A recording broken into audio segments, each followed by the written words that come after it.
আমরা সবাই হিমোগ্লোবিন এবং অ্যানিমিয়া সম্পর্কে জানি।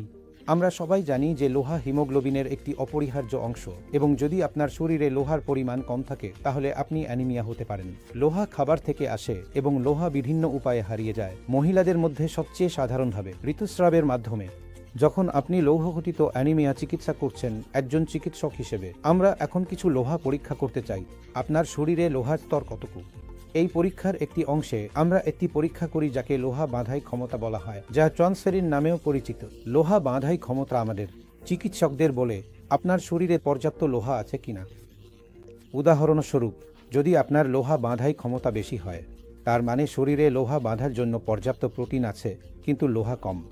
তাহলে লোহা ঘাটতি এমন অবস্থায় নির্ণয় হয়।